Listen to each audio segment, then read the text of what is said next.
बिस्मिल्लाहिर्रहमानिर्रहीम।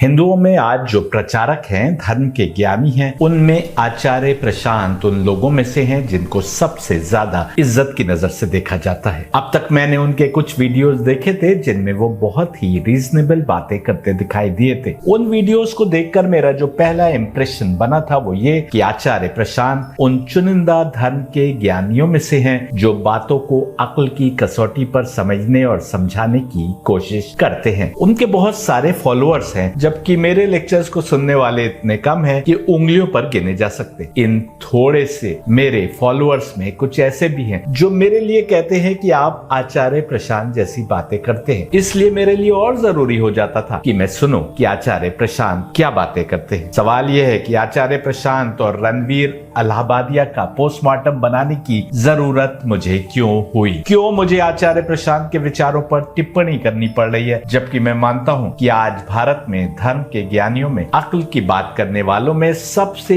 अगली कतार में अगर कोई खड़ा नजर आता है तो वो आचार्य प्रशांत है। हम रणवीर अलाहाबादिया के जिस पॉडकास्ट पर टिप्पणी करने जा रहे हैं वो 22 अप्रैल 2023 को रणवीर अलाहाबादिया चैनल पर अपलोडेड पॉडकास्ट है, जिस पर अब तक 14 लाख व्यूज और 5200 से अधिक कमेंट्स आ चुके हैं। क्योंकि हमने इस लेक्चर का नाम पोस्टमार्टम दिया है, इसलिए जरूरी हो जाता है कि हम दिखाएं कि रणवीर अलाहाबादिया के पॉडकास्ट में क्या बातचीत हुई और हमारे अपने विचार उस बातचीत पर क्या हैं।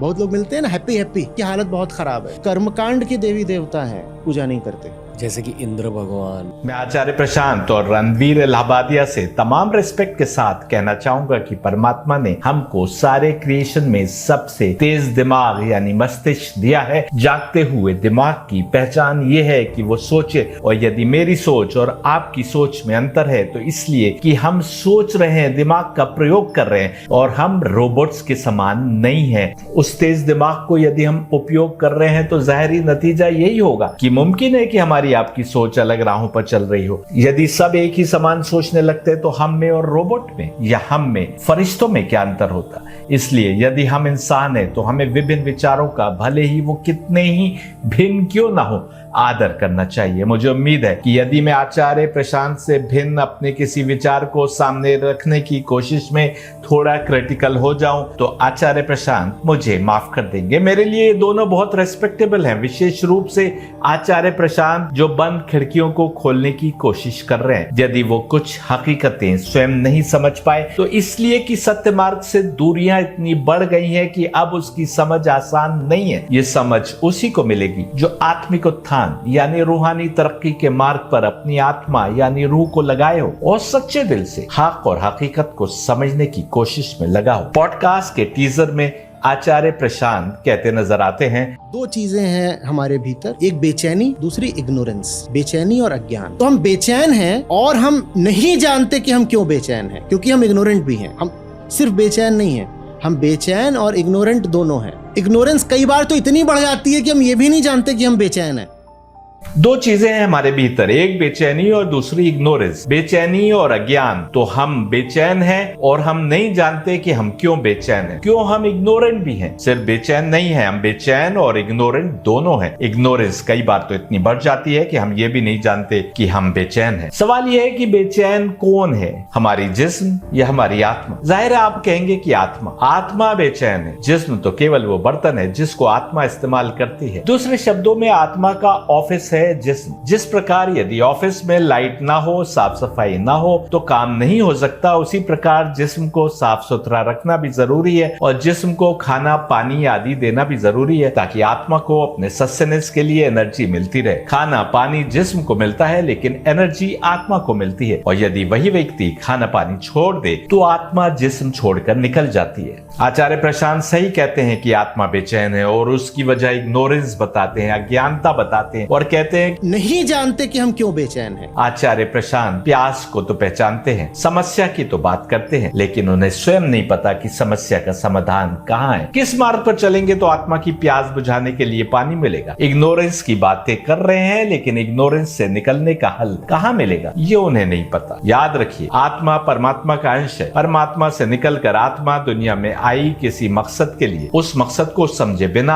आत्मा की बेचैनी दूर नहीं हो सकती। जब मकसद की समझ नहीं हो तो आत्मा की प्यास कैसे बुझेगी? यदि आत्मा परमात्मा का अंश है जो परफेक्टली प्योर है, जो नूर है, तो अब आत्मा की तरफ उसकी प्यास, उसकी बेचैनी तभी बुझेगी जब आत्मा परमात्मा से एक हो जाए। लेकिन सिर्फ कह देने से ऐसा नहीं होगा। हमको समझना होगा कि परमात्मा ने हमारी आत्मा को अपने से अलग किया ही क्यों? कि उसको दोबारा परमात्मा से मिलने की आवश्यकता हो, और यदि वो मिलन नहीं हो पा रहा है तभी तो आत्मा बेचैन है। और मिलन नहीं हो पा रहा तो ये भी समझना होगा कि आखिर क्यों हम इतना दूर हो गए कि अब मिलन की कोशिशें भी छोड़ दी। एक पहले के लेक्चर में मैंने बताया है कि आत्मा हर वक्त सुकून ढूंढती है, इस तरफ से बेचैनी से बाहर निकलने की कोशिश करती है, परंतु सुकून नहीं मिलता क्योंकि हम उस पथ को बुला बैठे हैं जिस पर चलकर आत्मा को संतुष्टि मिलना है। कोई एंटरटेनमेंट में सुकून ढूंढता है, कोई दौलत में, कोई औरत में, और कोई सैर सपाटे में। फिर पलट कर आता है तो पाता है बेचैनी ज्यों की त्यों बरकरार है। लेकिन जब वही व्यक्ति किसी रूहानी माहौल में पहुंचता है, किसी सत्संग में बैठता है, कुछ रूहानी बातें सुनता है या रूहानी माहौल उसकी आत्मा को मिलता है, तो थोड़े क्षण के लिए ही सही उसको सुकून मिलता है। लेकिन ये सुकून क्षणिक होता है, थोड़ी देर के लिए होता है, क्योंकि आत्मा को परमात्मा से जोड़कर एक करके जो हमेशा का सुकून मिलना है, उस राह की समझ से ही हम भटक गए। उस राह के पथ प्रदर्शक के तौर पर परमात्मा ने दिव्यात्माएं बनाई थी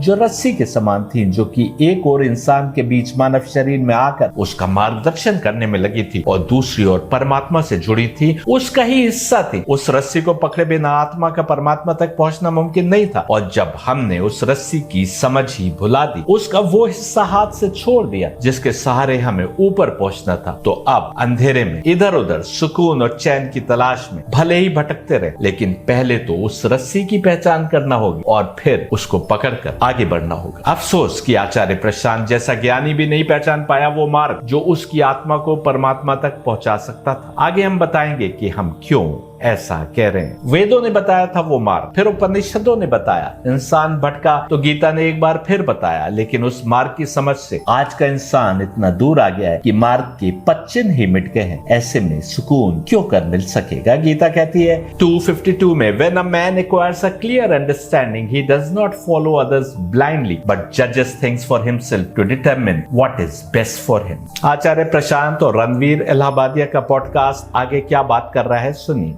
बहुत लोग मिलते हैं ना हैप्पी एकदम खुश चल रहे हैं, एकदम सब बढ़िया चल रहा है। उनकी इग्नोरेंस इतनी बड़ी हुई है कि उन्हें ये भी नहीं पता कि उनकी हालत बहुत खराब है। जब इग्नोरेंस थोड़ी कम होती है तो आपको ये पता चलता है कि आपकी हालत थोड़ी खराब है। बहुत लोग मिलते हैं ना हैप्पी एकदम खुश चल रहे हैं, सब बढ़िया चल रहा है। उनकी इग्नोरेंस इतनी बड़ी हुई है कि उनको ये भी नहीं पता कि उनकी हालत बहुत खराब है। जब इग्नोरेंस थोड़ी कम होती है तो आपको ये पता चलता है कि आपकी हालत थोड़ी खराब है। जैसा मैंने कहा, खेद और अफसोस का विषय ये है कि आचार्य प्रशांत को समस्या दिखाई दे रही है, लेकिन वेदों ने समस्या का जो समाधान बताया था, आचार्य प्रशांत उन वेदों को ही नहीं समझ सके। कितनी बार सैयद हैदर अपने लेक्चर्स में वो डिवाइन क्रिएशन प्लान बता चुका है जो वेदों से, उपनिषद और गीता से, तीनों से साबित है, और जो ओल्ड टेस्टमेंट, डेड सी स्क्रॉल्स और कुरान से भी साबित है, जिसको सबसे पहले वेदों द्वारा इंसानों तक पहुंचाया गया था इंसान के उद्धार के लिए। लेकिन हमने उन वेदों की समझ ही खो दी। अफसोस कि आचार्य प्रशांत जैसे ज्ञानी भी वेदों में कही जा रही बातों को नहीं समझ पाए, और वेदों की शिक्षा को न समझ पाने के बावजूद उपनिषदों की प्रशंसा करते नजर आ रहे हैं, जबकि वेदों की शिक्षा में और उपनिषदों की शिक्षा में जरा भी अंतर नहीं है। उपनिषद वेद में बताए गए तथ्यों की ही व्याख्या कर रहे हैं। ब्रह्म या ब्राह्मण द्वारा रचित डिवाइन क्रिएशन प्लान क्या है, एक बार फिर समझा देते हैं, जिसको समझकर इंसान को आगे बढ़ना है अपने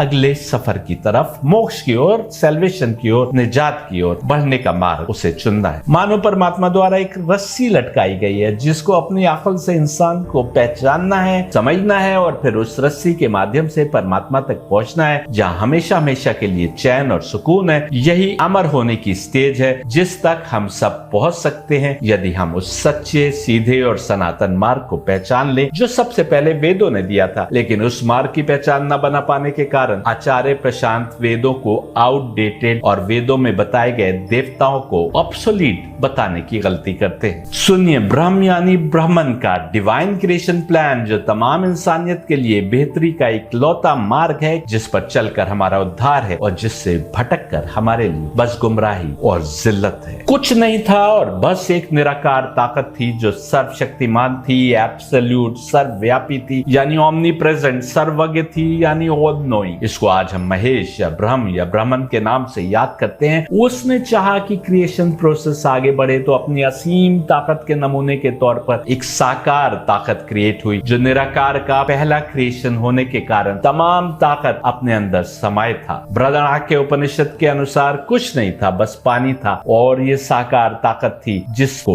विष्णु कहते हैं, मैनिफेस्ट सेल्फ कहा गया। बृहदारण्यक उपनिषद ये भी बताता है कि साकार ताकत ने क्रिएट होते ही निराकार की पूजा और इबादत शुरू कर दी। हर तरफ पानी के बीच विष्णु का जो स्थान था वही बाद में अर्श कहलाया, जो आगे बनने वाली सृष्टि का सेंटर पॉइंट ठहरा। पर यह साकार ताकत अकेली थी और निराकार की पूजा और इबादत करती थी। फिर इसने चाहा कि और हो, कौन और हो निराकार की पूजा और इबादत करने वाले, तो सबसे पहले इसने पाक तत्वों से एक दिव्यात्मा शक्ति यानी नूरानी रूह क्रिएट की जो ब्रह्मा कहलाई। लेकिन पाक तत्वों से दिव्यात्मा शक्ति यानी नूरानी रूह बनी तो दूसरी ओर मैटेरियल तत्वों से उसकी विपरीत ताकत जुल्मत या तमस भी क्रिएट हो गई। ये दोनों नूर और जुल्मत कहलाए, जो इक्वल और अपोजिट ताकतें हैं। यहां तक समझाने के बाद अब जुल्मत या तमस की बात नहीं करते और ब्रह्मा नामी दिव्यात्मा शक्ति यानी नूरानी रूह की बात करते हैं। बृहदारण्यक उपनिषद, पिंगल उपनिषद, श्वेताश्वतरा उपनिषद आदि को पढ़े तो हम विस्तार से पाते हैं कि कैसे एक दिव्यात्मा यानी नूरानी रूह दो में बढ़ गई, जो दोनों बिल्कुल उस पहली जैसे थे। इस स्टेज पर इन्हें प्रजापति और बृहस्पति कहा गया, हालांकि इनको बहुत से नामों से याद किया गया। फिर इन दो में से एक का टुकड़ा दो में से दूसरे से ऐसे आलिंगन में जा मिला जैसे कोई विवाह के बाद जोड़ा मिलता है। ये शिव और शक्ति का मिलन कहलाया गया। हालांकि वेदों में शिव की दिव्यात्मा यानी नूरानी रूह को बहुत से नामों से याद किया गया, जैसे रुद्र, वरुण देव आदि, और शक्ति की दिव्यात्मा यानी नूरानी रूह को भी अनेक नामों से याद किया गया, जैसा कि मैंने अपनी किताब वन गॉड वन रिलीजन में दिखाया है। नाम क्या कहें, उपाधियां हैं। नाम भला कौन रख सकता था जब कोई था ही नहीं, तब ये मौजूद थे। शिव और शक्ति के मिलन को बहुत विस्तार से उपनिषदों ने बताया है। इन दोनों के मिलन को हिरण्य गर्भ कहा गया, यानी सुनहरा गर्भ, और इससे ही आगे का क्रिएशन वजूद में आया, क्योंकि इस क्रिएशन की शुरुआत ब्रह्मा नामी दिव्यात्मा यानी नूरानी रूह के क्रिएशन से हुई थी। इसलिए आगे बढ़ने वाली तमाम सृष्टि को ब्रह्मा से निकली हुई ब्रह्मांड कहा गया। शिव और शक्ति के मिलन से बनने वाले हिरण्य गर्भ से सबसे पहले दो दिव्यात्माएं और क्रिएट हुई, जिन दोनों को एक साथ अश्विन या अश्विनो कहा गया। हालांकि मैंने दिखाया है कि अलग अलग इनको वेदों ने वासुदेव और अग्निदेव के नाम से याद किया है, और शक्ति को पृथ्वी कहा है, क्योंकि उसमें जो बीज बोया जाता है वो पेड़ की शक्ल में उपजाऊ होता है, और सारी सृष्टि उसी पृथ्वी की वजह से चल रही है। अब तक एक दिव्यात्मा के डिवीजन से 5 दिव्यात्माएं बन गई थी, जो विष्णु के बाद सारी सृष्टि में अकेली थी और कुछ नहीं था। जुल्मत थी, लेकिन वो कहां थी अभी नहीं पता। याद रखिएगा, ये नूरानी रूहें यानी दिव्यात्माएं थी। अभी इनका कोई हार्ड मास का शरीर नहीं था। ये शक्तियां थी, ताकतें थी, वो भी नूरानी ताकत, और वो भी नूर जो सुनहरा सोने के रंग का। अभी 2 और दिव्यात्माएं यानी नूरानी रूहें क्रिएट होना थी, तो अब कुल 7 दिव्यात्माएं यानी नूरानी रूहें थी, जो उस एक दिव्यात्मा शक्ति के एकदम समान थी, जिसको ब्रह्मा कहा गया था, जो 1 से 7 हो गई, जो उस एक जैसी थी। यानी 1 की जगह अब 7 थी, और सब उस पहले की जैसी थी बिल्कुल। 7 दिव्यात्माओं में एक फेमिनिन ताकत थी, यानी स्त्रीलिंग थी, जिससे पता चलता है कि अन्य 6 मैस्कुलिन ताकतें यानी पुल्लिंग थे। यहाँ बताने की बात यह है कि जब ब्रह्मा नामी दिव्य आत्मा क्रिएट हुई थी, जो नूरानी रूह थी, तो उसके अपोजिट जुल्मत यानी तमस भी क्रिएट हुई थी, जो नूर के एकदम अपोजिट ताकत थी। यदि ब्रह्मा की एक नूरानी रूह 7 नूरानी रूहों में बदल गई, जो उस पहले जैसी थी, तो मुमकिन है कि जुल्मत यानी तमस भी एक से अनेक हो गई हो। इसकी बात विस्तार से हमने कहीं नहीं पढ़ी, हालांकि वेद और उपनिषद दोनों असुरी ताकतों की बात कर रहे हैं, प्लूरल में कर रहे हैं। एक निराकार द्वारा साकार क्रिएट करने से शुरू हुआ ये प्रोसेस यहाँ पर रुका नहीं, बल्कि अब सारी सृष्टि के क्रिएट करने का समय था, जो इन दिव्यात्माओं की ताकत के अंदर बनाई गई। यानी सारी सृष्टि में इन दिव्यात्माओं की ताकत ही काम कर रही है। 7 दिव्यात्माएं हैं तो 7 आसमान भी हैं, 7 समुद्र भी हैं, बहुत कुछ कुछ सात है, बड़ी अहमियत है सात की। जैसा मैंने कहा, 7 दिव्य आत्माएं यानी 7 नूरानी रूहें थी, जिनमें एक देवी थी, जिससे साफ है कि अन्य 6 देव थे। निराकार की पूजा और इबादत करने वाले अभी और अधिक संख्या में बढ़ने थे। तो अब एंजल्स यानी फरिश्ते क्रिएट हुए, जो इन दिव्य आत्माओं को रिपोर्ट करने वाले रोबोट्स थे, इनके एहलकार थे, जो वो सब काम अंजाम दे रहे थे जो ये 7 दिव्य आत्माएं इन रोबोट से कराना चाहती थी। एंजल्स यानी फरिश्ते यानी रोबोट्स बनने के बाद अब बारी थी इंसान के क्रिएशन की। आसमान को छत के रूप में खड़ा कर दिया गया था, स्वर्ग और नर्क बन चुका था, पानी पर जमीन का बिछौना बनाया जा चुका था, हिलती डुलती जमीन को स्थिर करने के लिए पहाड़ों की मेखों को बनाया जा चुका था, पेड़ पौधे जानवर हवा सूरज चांद आदि सब कुछ इन 7 दिव्यात्माओं यानी नूरानी रूहों की ताकत से ही बना था और अपनी अपनी गर्दिश में अपना अपना काम कर रहे थे। और अब पहले इंसान को क्रिएट करने का समय था। यहाँ गौर करने की बात यह है कि इंसान और फरिश्तों यानी एंजल्स में एक बड़ा फर्क है। हालांकि दोनों को एक ही मकसद से बनाया गया। दरअसल विष्णु ने आगे क्रिएशन बढ़ाई इसलिए कि निराकार यानी ब्रह्म यानी महेश की पूजा और इबादत करने वाले अधिक हो। लेकिन अंतर यह था कि जहां एंजल्स यानी फरिश्ते रोबोट्स के समान पूजा और इबादत में मशगूल है, उनमें वसवसे नहीं पनपते, वहीं इंसान को तेज दिमाग दिया गया और नूर और जुल्मत की 2 इक्वल और अपोजिट ताकतों के बीच उसको रख दिया गया। और उसके जिस्म में आत्मा यानी रूह भी थी, जो दिव्य आत्मा यानी नूरानी रूह से जुड़ सकने की कैपेसिटी रखती थी। लेकिन उसका जिस्म मटेरियल चीजों से बना था, जो जुल्मत यानी तमस से जुड़ने की कैपेसिटी रखता था। इन 2 इक्वल और अपोजिट ताकतों के बीच इंसान यदि अपना उद्धार चाहता है तो उसको अकल के माध्यम से अपने क्रिएशन के मकसद को समझना होगा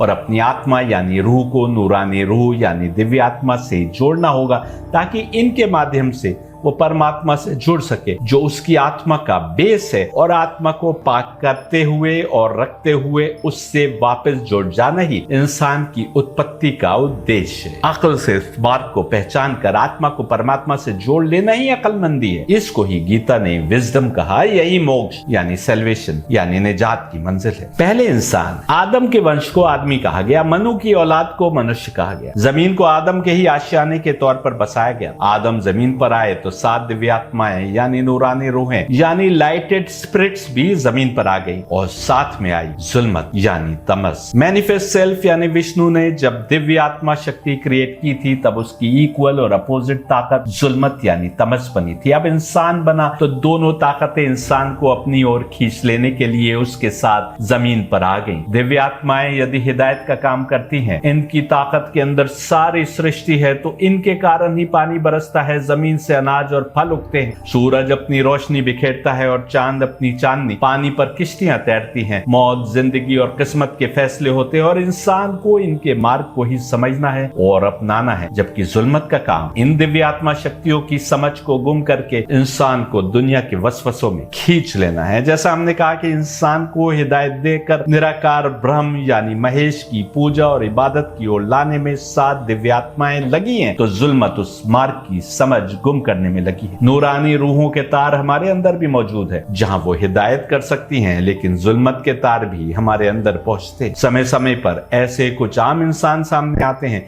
जो अपनी आत्मा को 7 में से किसी एक दिव्य आत्मा के तार से जोड़ लेते हैं, तो वो दिव्य आत्मा इस मानव शरीर को ऑफिस बनाकर इसके माध्यम से हिदायत का काम करने लगती है। क्योंकि 7 में से कोई एक दिव्य आत्मा ने अवतरित होकर ऑफिस बनाया किसी मानव शरीर को, इसलिए अब उस मानव को अवतार कहा जाता है। जब जब कोई अवतार सामने आता है, जुल्मत यानी तमस अपनी तमाम तर ताकत लगा देती है उस अवतार की शिक्षा से इंसानों को भ्रमित करने के लिए। क्योंकि यदि इंसान इन अवतारों के जरिए सत्य मार्ग को पहचान जाएगा या अपनी आत्मा को इन 7 में से किसी एक दिव्य आत्मा से जोड़ देगा, तो यही तो जुल्मत यानी तमस की सबसे बड़ी हार है। यही डिवाइन क्रिएशन प्लान है जो वेदों ने बताया, उपनिषदों ने बताया, और पृथ्वी के विभिन्न इलाकों में विभिन्न भाषा बोलने वालों के बीच सामने आने वाले अवतारों ने बताया। जब जब अधर्म बढ़ गया, धर्म के उसूलों को कुचला जाने लगा, तब तब फिर से धर्म के उसूलों को स्थापित करने के लिए और अधर्मियों का नाश करने के लिए कोई अवतार सामने आया। क्योंकि इन 7 दिव्य आत्माओं का सोर्स भी विष्णु यानी मैनिफेस्ट सेल्फ है, इसलिए सब विष्णु के अवतार कहलाए। वेदों की उपनिषद या और दूसरे इलाकों में आने वाले डिवाइन ग्रंथ सब के सब इसी डिवाइन क्रिएशन प्लान की बात कर रहे हैं। आत्मा का जुड़ाव इन 7 में से किसी एक नूरानी रूह यानी दिव्य आत्मा शक्ति से करना है और इन्हीं अदृश्य तारों के माध्यम से आत्मा परमात्मा तक पहुंचती है और अमर हो जाती है। ये वेदों का वो महान राज है जो उपनिषदों ने भी विस्तार से बताया। हम देखेंगे कि जो बात वेद कर रहे हैं एकदम उसी की व्याख्या उपनिषद कर रहे हैं, लेकिन आचार्य प्रशांत वेदों और उपनिषदों को भिन्न बातें करते देखते हैं और इस डिवाइन क्रिएशन प्लान को ना समझ पाने के कारण कहते हैं कि वेदों के देवता ऑब्सोलीट हो गए। आचार्य प्रशांत जी जिन देवताओं की बात वेद करते हैं उनकी ही बात उपनिषद करते हैं। जो रास्ता वेद बताते हैं वही रास्ता उपनिषद बता रहे, लेकिन डिवाइन क्रिएशन प्लान सही ना समझ पाने के कारण आचार्य प्रशांत कहते हैं कि वेद और उपनिषद भिन्न है। अफसोस है कि जिन ग्रंथों को तमाम हिंदू मानते हैं कि ईश्वरीय है, उन्हीं ग्रंथों के हीरोज को आचार्य प्रशांत मानते हैं कि ऑब्सोलीट हो गए हैं। ये तो जुल्मत यानी तमस की कारस्तानी है कि उसने इन दिव्य आत्माओं की सही समझ से हमको दूर कर दिया। यदि हम ज्ञानी हैं तो हमारा काम विष्णु की ओर से आए वेदों में से उस डिवाइन क्रिएशन प्लान को सामने लाना था जो हमारी बेहतरी का मार्ग है, ना कि जुल्मत यानी तमस द्वारा फैलाए गए झूठे माया जाल में फंसकर वेदों को आउटडेटेड और उनमें पहचानवाए गए देवताओं को ऑब्सोलीट बताने लग जाना और इस प्रकार जुल्मत यानी तमस के ही एजेंडे को आगे बढ़ाना, उसको और स्ट्रॉन्ग करना। यदि वेद विष्णु यानी परमात्मा की ओर के हैं तो हमको समझना होगा कि उसकी ओर से आए शब्द कभी आउटडेटेड नहीं होते। और यदि आज हम उन शब्दों और वाक्यों को नहीं समझ पा रहे हैं तो इसका ये मतलब नहीं है कि वो शब्द और वाक्य आउटडेटेड हो गए, बल्कि ये कि हम गुमराह हो गए। हमने सत्य सनातन मार्ग की समझ खो दी जिसके आगे हमारी बेहतरी और उद्धार था। यदि हम चाहते हैं कि हम जुल्मत यानी तमस द्वारा फैलाए गए माया जाल के चंगुल से बाहर निकले तो हमें वेदों को ऑब्सोलीट बताकर किनारे नहीं रखना होगा, बल्कि हमको पूरे मन से एक बार फिर वेदों की ऐसी स्टडी करनी होगी कि हम समझ सकें कि उनके माध्यम से विष्णु यानी परमात्मा हमको क्या मार्ग बता रहा है। वेदों और अन्य डिवाइन ग्रंथों में बताए गए मार्ग को समझकर उस पर चलने से आत्मा को वो सुकून और चैन पा सकती है जिसके बिना हम बेचैन हैं। आचार्य प्रशांत और रणवीर इलाहाबादिया का पोस्टमार्टम भाग 1 को यही समाप्त करते हैं। अगले भाग में और विस्तार से इस पॉडकास्ट का पोस्टमार्टम करेंगे और दिखाएंगे कि आखिर क्यों आचार्य प्रशांत वेदों और उपनिषदों को अलग राह दिखाता हुआ समझ रहे हैं और क्या वैदिक गॉड वाकई में ऑब्सोलीट हो गए हैं, अब बस पुराने जमाने की कहानियां हैं।